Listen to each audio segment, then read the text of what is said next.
Hello student, এই ভিডিওত আগবঢ়াইছো class 8ৰ Assam জাতীয় বিদ্যালয় পাঠ্যপুথিৰ lesson number 9 A book is like কবিতাটিৰ সম্পূৰ্ণ সাৰাংশ মানে মূল ভাৱ।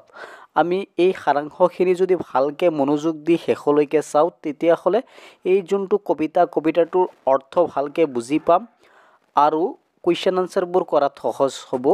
At the beginning the poet says that a book is like an open flower. প্ৰথমতে কবিয়ে কয় যে কিতাপ এখন খোলা ফুলৰ দৰে with scented pages and fragrant hours, যাৰ পৃষ্ঠাবোৰ হৈছে ফুলৰ দৰে সুগন্ধি আৰু মধুৰ এই বুলি কৈছে। This means that reading books gives pleasure and freshness, অৰ্থাৎ কিতাপ পঢ়িলে আমাৰ মনত আনন্দ আৰু তৃপ্তি জাগি উঠে। Just like the beauty of fragrance of blooming flower, মানে কৈ ফুল যেনেকৈ ব্লুমিং মানে ফুল যেনেকৈ ফুলিলে যেনেকুৱা আনন্দ লাগে দেখাত সৌন্দৰ্য লাগে, কিতাপ পঢ়িলে আমাৰ মনতো এনেকুৱা তৃপ্তি লাগে এনেকুৱা আনন্দ লাগে বুলি কবিয়ে কৈছে। আগবাঢ়িছো next পেৰাগ্ৰাফলৈ। Next the poet compares a book to a crafty fox full of clever and surprising plots. তাৰপিছত কবিয়ে কিতাপ এখনক ক্ৰাফটি ফক্স মানে এটা চালাক চতুৰ ফক্স মানে শিয়ালৰ লগত তুলনা কৰিছে। যেনেকৈ শিয়ালে চতুৰতা বেছি দ্ৰুত হয় মানে বেছি চতুৰ হয়, তেনেদৰে কিতাপৰ কাহিনীবোৰতো বহু সময়ত বহুত এনেকুৱা ঘটনা বহুত টুইষ্ট থকা দেখা পোৱা যায়, কিউৰিয়াছ বস্তু কিতাপত থাকে বুলি কবিয়ে কৈছে।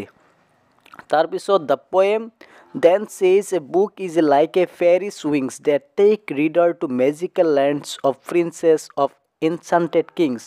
Through the imagination, books can transport reader into world of wonder and fantasy. তাৰপিছত কবিয়ে কৈছে কবিয়ে কিতাপক এটা পৰীৰ পাখিৰ সৈতে তুলনা কৰিছে, যি আমাৰ মনক ৰাজকন্যা আৰু যাদুগুৰি ৰজাৰ জগতলৈ লৈ যায়।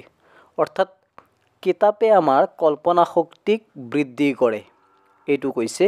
Further the poet calls a book a window sill. কিতাপক এটা উইন্ডো সিলৰ লগত তুলনা কৰিছে, যে কৈছে কি a place where breezy thoughts are never still, য'ত কি কৰা হয় breezy thoughts মানে যিবিলাক চিন্তা আছে সেই চিন্তাবিলাক য'ত কেতিয়াও স্থিৰ নহয় এই বুলি উল্লেখ কৰিছে, মানে চিন্তাবিলাক স্থিৰ নহয় বুলি কৈছে। This means that books give space for free fresh thinking where ideas flow and never stop. মানে আমাৰ ব্ৰেইনত যিবিলাক চিন্তা আহে আমি যদি কিতাপ পঢ়ো আমি নতুন নতুন আইডিয়া পাওঁ, আমি নতুন নতুন স্পেচ পাওঁ, আমি আগুৱাই যাবলৈ আমি ষ্টপ যাতে নহওঁ, আমি যাতে কিতাপৰ আইডিয়াবোৰ পাই আমি যাতে বৈ যাব পাৰোঁ।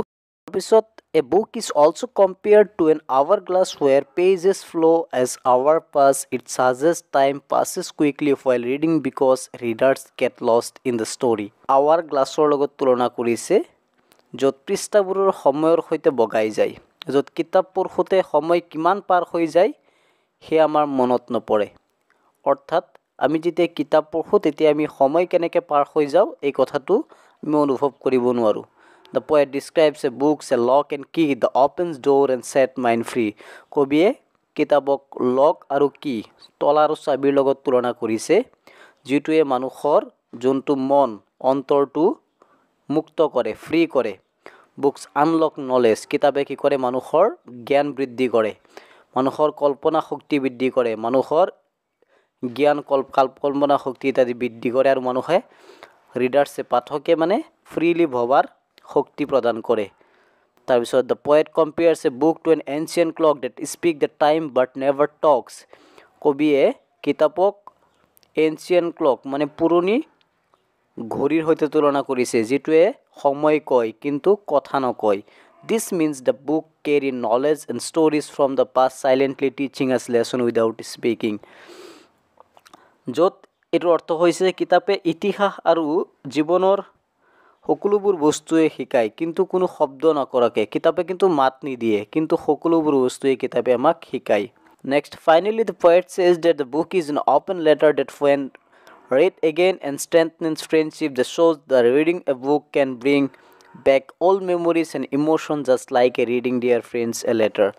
ইয়াত কবিয়ে কৈছে যে কিতাপৰ মাধুৰ্য আৰু জ্ঞান কল্পনা শক্তিক উদযাপন কৰিছে।